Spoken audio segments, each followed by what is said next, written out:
প্রস্তাবিত বাজেট পরবর্তী নিত্য পণ্যের বাজার পরিস্থিতি কেমন তা জানতে আমরা এই মুহূর্তে সরাসরি যুক্ত হয়ে যাচ্ছি আমাদের সহকর্মী সাদিয়া ন্যান্সির সঙ্গে। তিনি আছেন মিরপুরের তালতলা বাজারে। সাদিয়া ন্যান্সি, বাজেট পরবর্তী সময়ে যেমনটি দেখা যায় যে নিত্য পণ্যের বাজারে কিন্তু দামগুলো বেশ বেড়ে যায়। আপনি এই মুহূর্তে বাজারে কি পরিস্থিতি দেখছেন জানাবেন।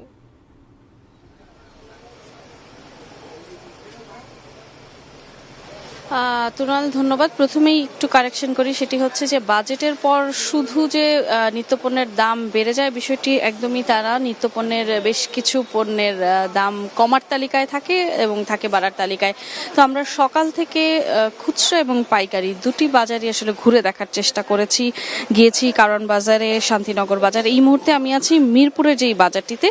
এটি মূলত খুচরা বাজার হলেও এখানে পাইকারি দরেও কিছু পণ্য পাওয়া যায়। যেমনটি আসলে জানতে চাচ্ছিলেন যে প্রভাব আসলে কতটা পড়েছে, যদি বলতে হয় আমরা কিন্তু কোনো বাজারে ঘুরেই বাজেটের যেই প্রভাব সেটি দেখিনি। অর্থাৎ কিছু পণ্য আছে, আপনি নিশ্চয়ই জানেন যে শুল্ক কমিয়ে 2% শুল্ক কমিয়ে আমদানিকৃত কিছু প্রায় 27টি পণ্যের উপর কিন্তু শুল্ক কমানো হয়েছে। তার প্রভাবও কিন্তু আমরা বাজারে দেখতে পাইনি। বিশেষ করে যদি বলতে হয় মশলার বাজার এবং পেঁয়াজ, আদা, রসুন, এই যে নিত্য প্রয়োজনীয় পণ্যগুলো আছে, বাজেট পরবর্তী সময়ে সেগুলোর কমার কথা থাকলেও কিন্তু এখন সেটি বাড়তি দামে, সেই চড়া দামেই বিক্রি হচ্ছে। যেখানে গত সপ্তাহে আলু বিক্রি হয়েছে 55 টাকা, খুচরা বাজারগুলোতে এখন সেই আলু বিক্রি হচ্ছে কিন্তু 58 থেকে 60 টাকা পর্যন্ত। কাজেই এই যে পণ্যের যেই দাম কমার কথা রয়েছে, সেই কমার কোনো দৃশ্যমান কোনো প্রমাণ কিন্তু আমরা পাইনি।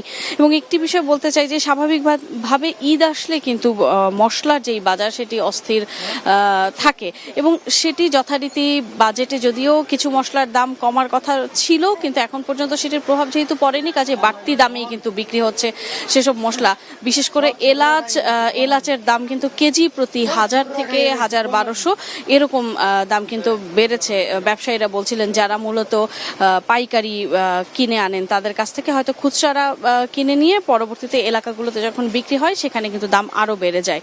তো সবকিছু মিলিয়ে বলা যায় যে বাজেট পরবর্তী সময়ে যেই প্রভাব আসলে পড়ার কথা সেটি এখন পর্যন্ত পাইকারি কিংবা খুচরা কোনো বাজারেই পড়েনি। বরঞ্চ ঈদকে সামনে রেখে কিন্তু মশলার বাজারগুলোতে আমরা অস্থিরতা দেখেছি এবং ক্রেতারা কিন্তু একরকম বাধ্য হয়েই সেসব পণ্য কিনছেন, যেহেতু তাদের কিনতেই হবে। মশলার ক্ষেত্রেও তারা বলছেন যে আসলে মনিটরিং ব্যবস্থাটা যদি বাড়ানো যেত কিংবা সরকারের পক্ষ থেকে যেই দাম আসলে নির্ধারণ করে হয় সেই দামের তালিকা ব্যাপারে যদি আরো কঠোর হওয়া যেত এবং তদারকি জায়গাটা বাড়ানো গেলে হয়তো কিছুটা লাগাম টানা যেত ঈদের আগে। তো সেই ব্যাপারে কিন্তু তারা দৃষ্টি আকর্ষণ করছেন বারবার সরকারের। তো সবকিছু মিলিয়ে তালতলা বাজার থেকে বাজেট পরবর্তী সময় এই ছিল আমার কাছে সবশেষ খবরাখবর।